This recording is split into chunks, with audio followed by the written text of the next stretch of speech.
Adrian Ruafo. Thank you, Mr Chairman.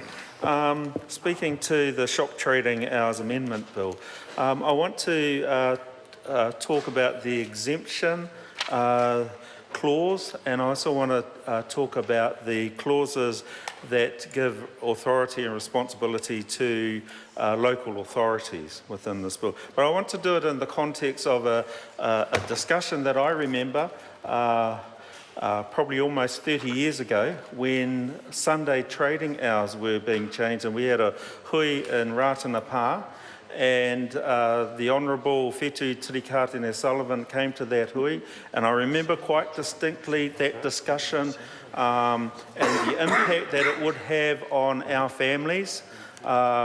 Of course, the majority of our people at Ratanapa and of the Ratana Church were against bringing in Sunday trading for a whole lot of reasons.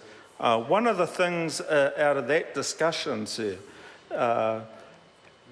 was that was sort of like a default position afterwards, was that at least we've got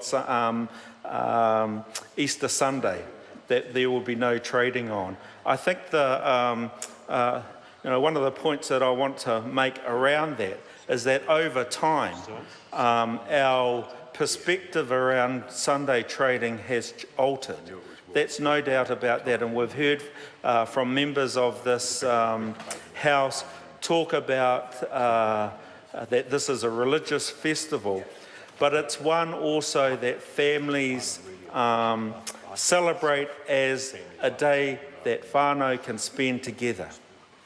And I agree with my colleague Enlise Galloway, we don't have enough of those. And I agree to the discussion that we've also heard, that this is another impact upon families. And sir, I think it's really important that this House actually stands up for family values and the impact that things like this legislation is going to have on families. So in terms of transferring the authority to a local authority to make those decisions. Now, we can, members might be sitting here thinking, well, that's off my conscience now. It's on someone else's conscience now.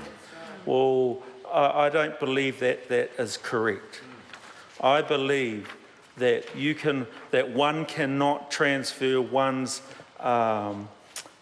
conscience to be carried out by another body. We in this House are elected to carry that out. And we've heard also around how local bodies might be carrying out this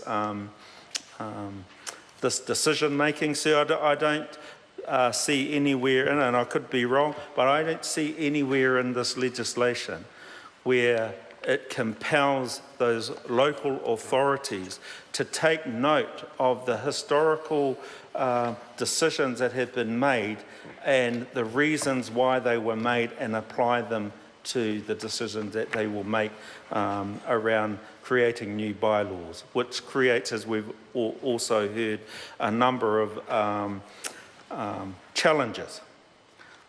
Sir, we've also heard about the protection of employee rights. We have so often seen the diminishment of workers' rights, and this is another one. I don't believe for one moment that a young 17-year-old in their first job is going to be able to stand up to an employer and actually say, no, I don't want to work that day, and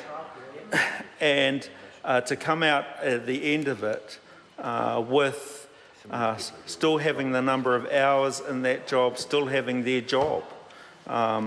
As my colleague Carmel Sepuloni has pointed out, if they were on a 90-day trial, they might not make it to 91 days. And that's a real problem. But again, transferring that authority to another. Megan Woods. Thank you, Mr. Chairman.